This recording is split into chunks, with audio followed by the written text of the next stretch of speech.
la coyuntura nacional. Se desató una suerte, una especie de crisis a partir del momento en que se conmemoró el aniversario de la fundación en Santa Cruz y la bajada de la Huipala. Esto, de alguna manera, llama la atención la posibilidad que tuvieron de hacer ese acto que, de alguna manera, ofendió a mucha gente. Pero para vos, ¿qué hay en el trasfondo de eso, de esa actitud? Porque muchas veces, como vos hablabas de las tapas, se hacen algunas cosas para tapar otras, ¿no? Sí, no, sin duda. Bueno, es llamativo, ¿no? Ya desde la cobertura que se ha hecho de esos episodios, ¿no? O sea, cómo se le ha dado un enfoque, digamos, desde los medios de comunicación de un lado y del otro, ¿no es cierto? Ha habido una magnificación probablemente de algunas cosas, pero el hecho real, el hecho concreto es que yo sigo creyendo que lamentablemente las deudas que vienen acarreándose desde hace tantísimos años, décadas diríamos en Bolivia, nuevamente han aflorado, ¿no? Uno suponía que tras los 14 años de Evo Morales muchas de las cuentas se habían saldado, se habían cerrado algunas heridas, etcétera.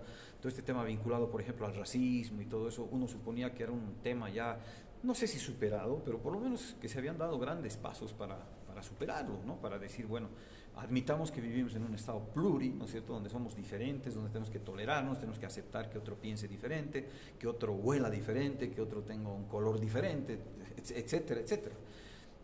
Infelizmente lo que ha sido este tiempo, ¿verdad?, después de la caída de Evo Morales, ha sido un poco el reflote de todas esas cosas que uno suponía, insisto, superadas, pero que estaban ahí latentes, se habían quedado ahí a vivir, ¿no es cierto?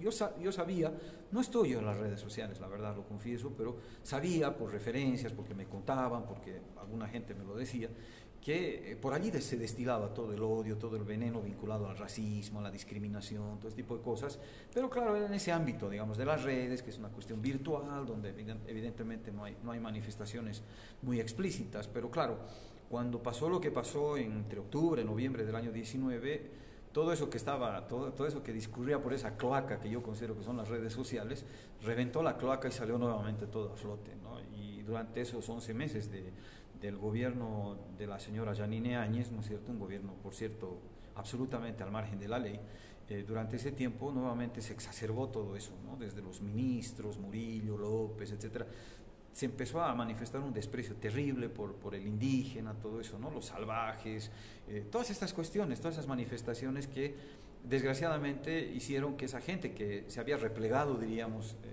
rendida ante la evidencia de que había una nueva constitución, de que había otro orden, de pronto volvieron a la carga, ¿no?, y se sintieron muy felices, ¿no? Yo creo que no se ha zanjado el tema yo creo que lo que ha sucedido el pasado 24 de septiembre en la plaza de Santa Cruz es ni más ni menos que una manifestación de eso, ¿no?, del desprecio que existe por lo indígena, por lo originario, por todas estas cuestiones que, insisto, tienen que ver con el racismo, con la discriminación, ¿no? Yo creo que la huipala es nomás pues un símbolo, y ellos lo saben, ¿no es cierto?, todos lo sabemos, es un símbolo de todo aquello, ¿no?, el símbolo de los ninguneados, de los olvidados, de los siempre vilipendiados, olvidados de la historia de Bolivia, que bueno, pues encontraron en Evo Morales la posibilidad de reivindicarse y de avanzar en una serie de cuestiones, la nueva constitución, una de ellas, ¿no? Entonces yo creo que es gente que lamentablemente no supera ese trauma, sigue viviendo en el pasado. Recuerdo esas imágenes terribles en ese periodo entre que fue elegido Luis Arce y tomó posesión, cómo iban algunas personas ahí a golpear las puertas de los cuarteles en Santa Cruz, rezando, orando para que salgan los militares y den un golpe de Estado y se interrumpa nuevamente el proceso democrático, ¿no? Realmente impresionante. Estaba escuchando justamente ahora mientras venía unas declaraciones que hizo hoy Calvo, que es el presidente del Comité Cívico de Santa Cruz, ¿no?, respecto justamente a la manifestación que ha habido en estas horas de la huipala, ¿no?, del huipalazo que han llamado acá, que es una suerte de desagravio a la huipala tras este episodio, y realmente son unas declaraciones tremendamente racistas, desubicadas, ¿no?, tremendas, es como si en Bolivia no hubiera pasado nada, ¿no? Ahora hay impresionante. Hay un viceministerio o algo contra el racismo, sí, una suerte de INADI en Argentina. Sí. Y bueno, y al parecer no estaría cumpliendo su función. Sí, bueno, en fin, ¿qué puedes hacer? Pues desde una estructura que es parte del Ejecutivo, que es una cuestión más burocrática, yo me imagino que ahí deben haber funcionarios que trabajan, que me imagino van recolectando todas las declaraciones de los racistas, ¿no? Esos recortes de periódico y haciendo informes y diciendo, uy, qué terrible, qué racistas que son, ¿no? No sé qué. Pero la verdad es que yo sigo creyendo que estos temas tienen que ver más con la educación, ¿no? O sea, yo creo que es un tema que no se va a resolver rápidamente, es un tema generacional que va a tomar tiempo. Se han incorporado, entiendo, en los currículums de los colegios, por ejemplo, ¿no? Estos temas que tienen que ver justamente con el respeto a la igualdad, ¿no? Que pasan también, por ejemplo, evidentemente es otro tema muy distinto, que es la violencia machista, ¿no? La discriminación y el maltrato a las mujeres, todo eso tiene que ver con un paquete, ¿no es cierto? Porque lamentablemente vivimos aún en una sociedad muy patriarcal, una sociedad colonizada, una sociedad donde muchísima gente, gruesos sectores de la población, siguen creyendo que el indio tiene tareas específicas en la sociedad, ¿no? Tareas como la producción agrícola, ¿no? Es decir, arar la tierra, ¿no? Hacer las tareas más duras, ¿no? Que ellos nunca harían, ni sus hijos quieren que hagan nunca. Y en el ámbito citadino, de pronto los cargadores, ¿no es cierto? Algún vendedor de alguna cosa, ¿no? El varita que controla el tráfico en la esquina, digamos, o sea, ese tipo de el jardinero, el plomero, el chofer, ¿no? Pero pensar en que un indio pueda gobernar, por ejemplo, un país o pueda ocupar espacios de decisión, de poder por encima de estos señores de la élite, eso es una cosa que no termina de cuajarles, ¿no? Y cuando han tenido la oportunidad de manifestarlo en ese periodo de Janine Áñez, lo han hecho, pues, ¿no? De una manera brutal, ¿no?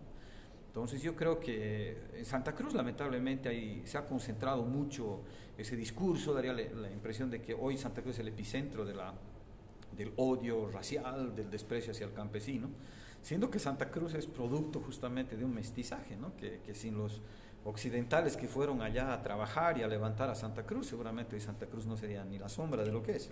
Al decir occidentales te referís a los collas, ¿no? A los collas, claro, a los collas, a los orureños, a los potosinos, a los paceños, a los salteños ahora, en fin, a todo lo que no es eso que hoy algunos sectores de la élite cruceña, que son en muchos casos descendientes de migrantes de otros países, ¿no? En muchos casos de países balcánicos, ¿no es cierto?, que vienen ahora a pretender decir quién debe vivir en Santa Cruz, quién merece ser ciudadano de primera y quién es despreciado en Santa Cruz. Realmente es algo impresionante, que ya viene de antes, ¿no? Lo de 2008, por ejemplo, el intento de esa nación Camba, que pretendían ellos todos los paladares negros de Santa Cruz, que era ni más ni menos que ponerse de espaldas a Occidente, ponerse de espaldas a los collas. Eso evidentemente que fue felizmente neutralizado, pero siguen habiendo esos resabios, sigue habiendo esa gente que piensa de esa manera, ¿no? Y yo creo que lo del 24 es una manifestación de eso, además, por supuesto, de un intento de esconder la agenda ineficiente del gobernador de Santa Cruz, que no ha hecho absolutamente nada.